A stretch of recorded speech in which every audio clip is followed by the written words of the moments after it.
আগামী করল উত্তান একাদশী। বিষ্ণু ঘুমিয়েছিলেন, চাতুর্মাস্য ব্রত, চাতুর্মাস্য ব্রত এবং নিয়ম সেবা সমাপন আগামী দিন।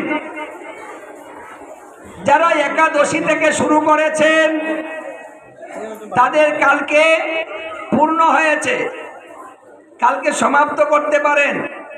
আর যদি কেউ মনে করেন যে না আমি আরো পূর্ণিমা পর্যন্ত যাব, সেটা আপনার ব্যক্তিগত, যেতে পারেন।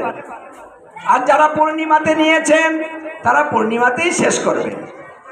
উত্তান একাদশী, বিষ্ণু কালকে উঠবেন। উনি 4 মাসের জন্য নিদ্রায় গিয়েছিলেন, কালকে 4 মাস পূর্ণ হবে, তাই তিনি উঠবেন বিদায় ওটাকে উত্তান একাদশী বলা হয়। খনার বচনে বলছে শয়ন উত্তান 500 মুড়া, তাহার মধ্যে বিমা সুরা, পাগলার 14 পাগলি রাত, এই নিয়ে জীবন কাট, এও যদি করতে না পারিস বগার জলে ডুবে মরিস। যদি জীবনে কেউ কিছু করতে না পারেন তাহলে আমি যে কথা বললাম ওটি করবেন। যদি তাও করতে না পারেন তাহলে জলে ডুবে মারা যাবেন গঙ্গায়।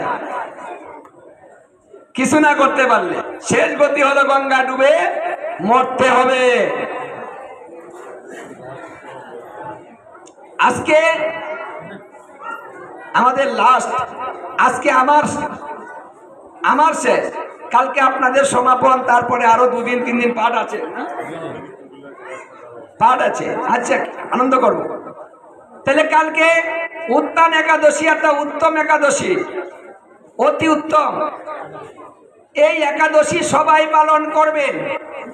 ব্রহ্মাণ্ড পুরাণে যুধিষ্ঠির সংবাদে যুধিষ্ঠির মহারাজ কৃষ্ণকে প্রশ্ন করেছিলেন, হে কৃষ্ণ, একাদশী কি? একাদশী কেন করতে হয়? না করলে কি হয়? একাদশী করলে কি ফল প্রদান হয়? শ্রীকৃষ্ণ বলেছিলেন, পৃথিবীতে যত প্রকার ব্রত আছে সমস্ত ব্রতের মধ্যে একাদশী ব্রত শ্রেষ্ঠ। যে ব্যক্তি শুক্লপক্ষ কৃষ্ণপক্ষে 2টা একাদশী করে তাহার মতো প্রিয় আর পৃথিবীতে আমার কেউ নাই, সে আমার অত্যন্ত আপনজন হয়। হে যুধিষ্ঠির মহারাজ, 5000 বৎসর তপস্যা করিলে যে ফল প্রাপ্ত হয়, একাদশী ব্রত করিলেও সেই ফল প্রাপ্ত হয়। কতটা চিন্তা করুন, 5000 বৎসর তপস্যা করলে যে ফল হয়, একাদশী ব্রত করলে সেই ফল হয়। তাহলে তপস্যা ভালো না একাদশী ভালো? আচ্ছা বলেন তো কোনটা ভালো? জোর কমকে? যদি একাদশী ভালো হয় তাহলে ভালো কাজ করা ভালো না খারাপ কাজ করা ভালো? ভালো কাজ করা ভালো। তাহলে কালকের কাজটা, কাল যদি একাদশী করি কাজটা কেমন হবে? ভালো হবে। তাহলে আমরা কালকে সবাই এই ভালো কাজটা করব।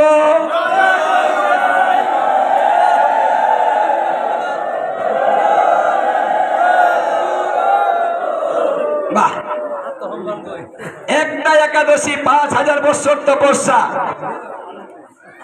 হে যুধিষ্ঠির মহারাজ, একাদশীতে যদি কেউ 1 মুঠ অন্ন গ্রহণ করে সেই ব্যক্তির 1 কোটি পাপ হয়। দেখেছেন খাইলে কি মরা? হ্যাঁ, যারা মাতা পিতা আছেন সন্তানকে ভালোবাসেন, ভালোবেসে একাদশীতে অন্ন দিবেন না, পঞ্চ রবি শস্য বর্জন করাবেন, 1 মুঠ অন্ন দিবেন, 1 কোটি পাপ করাবেন। তাহলে সেটা কিন্তু আপনার সন্তানের মঙ্গল কামনা করেননি। কেউ দিবেন না। বয়স বলছে 8 বৎসর বয়স থেকে এই ব্রত পালন করিতে হইবে মৃত্যুর আগ পর্যন্ত সমস্ত জাতি।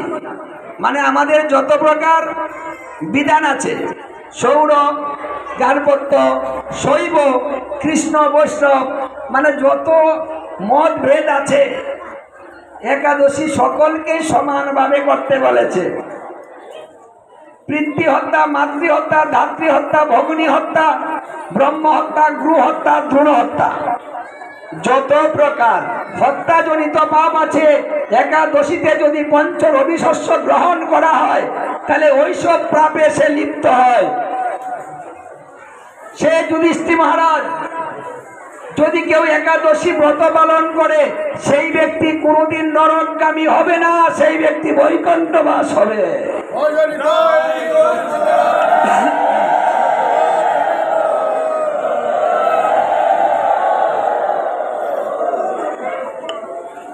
একাদশী ব্রত করিলে যদি বৈকুণ্ঠে বাস হয়, নরকে জায়গা না হয়, তাহলে 15 দিনে একটা একাদশী, একটা ব্রত। এটা সায়েন্সেও বলেছে যে মাঝে মাঝে উপোস থাকতে হয়। আমাদের দেহটা একটা ইঞ্জিন, এই ইঞ্জিনটাকে ওয়াশ করতে হয়। ইঞ্জিন যদি ওয়াশ না করা হয় তাহলে জাম হয়ে যায়, আর ইঞ্জিন যদি জাম হয় তাহলে ইঞ্জিন চলে না। যখন ইঞ্জিন চলে না, বিকল হয়ে যায়, তখন আমাদের দেহটা বিকল হয়ে যায়।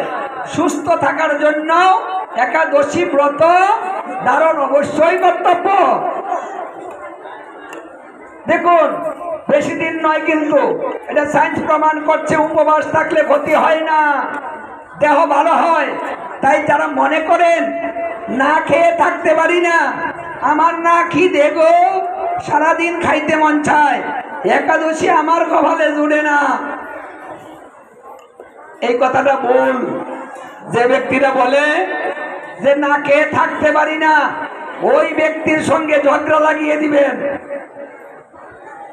অন্য মানুষের ঝগড়া করলে হবে না, স্বামী স্ত্রী ঝগড়া করতে হবে। স্বামী স্ত্রী ঝগড়া করে ওদিন না খেয়ে থাকবেন, দেখবেন এমন রাগ তোলাবেন, ওদিন খাবো না আমি, না খেয়ে থাকবে। আমরা একদিন, দুদিন, 3 দিন না খেয়ে থাকতে পারি যদি বেশি রাগ হয়ে যায়। কি বলেন? তোরা তো আমি আর খাবো না, না খেয়ে থাকবো না। হোটেলে খায় না, ঝগড়া করে হোটেলে যায় না।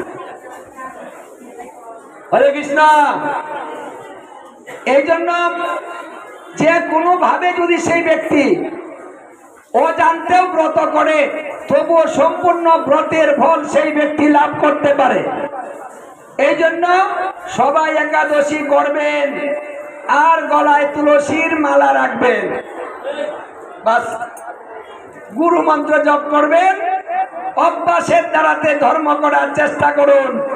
এ কটা করলেই অন্তিমকালে আপনি ভগবত ধামেও চলে যেতে পারেন।